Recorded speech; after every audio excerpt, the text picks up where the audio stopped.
Greetings YouTubers, Atari Leaf here with Zoe, and today we're going to talk about paddle controls and emulation.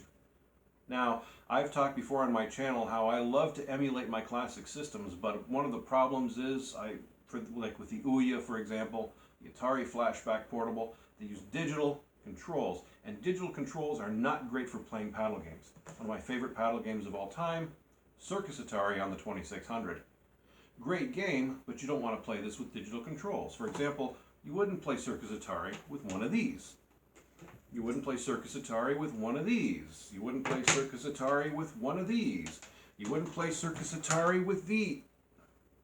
Okay, yeah, these you would play Circus Atari with. Okay, the point is, when you're emulating a system, you have to emulate the control properly, or else the gameplay is not going to be fun. It's not going to be enjoyable.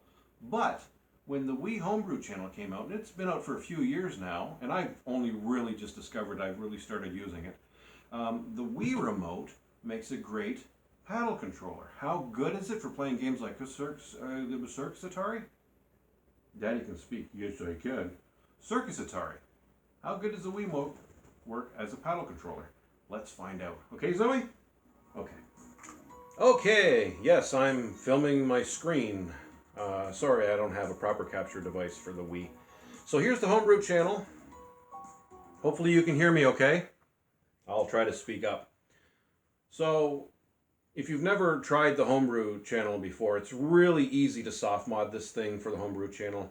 Just use the letter bomb exploit, and you can put all these emulators and ROMs on a SD card, and away you go. I've got a few on here. We've got the NES, the Genesis, TurboGrafx, SNES, Game Boy, 2600, 7800. I'm really glad there's a 7800 emulator for this. I've been trying to find a good one for the Ouya. Couldn't find one that worked well. ColecoVision and the Atari. This is the Atari computer one.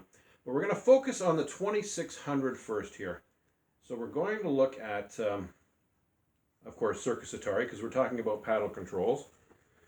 So you can use the Wiimote in a couple of different ways. You can hold it like this and go back and forth like this. I don't really like that.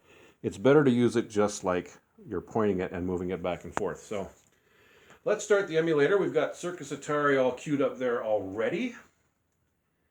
And as you can see, I'm not getting any lag either when I move this back and forth.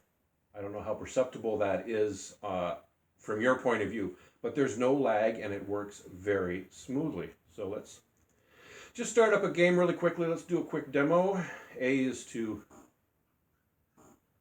And it works really well. Now, is it as good as a paddle controller? No, absolutely not. But I would say it's probably about 90% there. I can use this, and I can play a pretty decent game of Circus Atari. But of course, since I'm filming now and trying to talk at the same time, I'm probably not going to do a very good job. That's just the way things go with recording live video. But yeah, it works really great. So Circus Atari, Kaboom, Warlords, any other paddle-based controller. I don't believe Indy 500 works though. I tried that, and the Indy 500 uses driving controllers which are a little bit different. So I don't think they're emulated properly. I don't think you can use that with the Wii. But any standard paddle game like this, you can use. Lots of fun.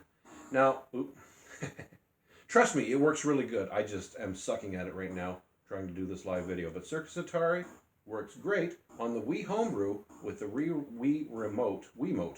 Wiimote, right? Yeah. It's a great paddle substitute. It's about the closest I've come to without building an actual paddle controller or modding a Wii controller like Arcade USA did, Willie. That you could do, same thing. But this works really, really well. So if you haven't tried the Homebrew Channel and you love paddle games like I do, give this a shot, and I think you'll be pretty pleased with it. But it's not just the Atari. There's other systems too. Let's look at another system as well. Okay, here we are in the Super Nintendo emulator. SNES 9X GX. And we're going to try a game here called Arkanoid, Do It Again, on the Super Nintendo. Now, I will say really quickly that NES, I have the NES emulator. There's also an Arkanoid for the NES. Now, that one came with a dedicated dial controller, and that emulator doesn't seem to support that dial controller. So unfortunately on the NES, Arkanoid doesn't work very well. You've got to use a gamepad. But here, the Super Nintendo had a mouse controller, and you can emulate the mouse controller. So if you go into your game settings here, you can choose your controller, and see I have the SNES mouse set up already. And that's the best way to play this game. Arkanoid, do it again. Really good version of Arkanoid, by the way, if you have a SNES mouse. And this game actually even works okay with a gamepad, a standard gamepad. I did a review of this game a while back on my channel, and because there's a button to speed up the control on the SNES, you can get away with a digital gamepad on an actual SNES. It works okay. Of course, the mouse works really good, the SNES mouse as well. So let's see if we can start a game here. Okay, so we're in the actual game here. So again, using the Wii remote, Wiimote, works pretty good. No lag, nice and smooth control. Pretty good. I really like the emulation on the Wii Homebrew Channel using the Wiimote. It's very smooth, very responsive. Like I said, no lag, at least on my TV. Your mileage may vary depending on your TV, other circumstances, I guess, but I haven't noticed any lag. Anyway, the Wiimote, great paddle controller substitute.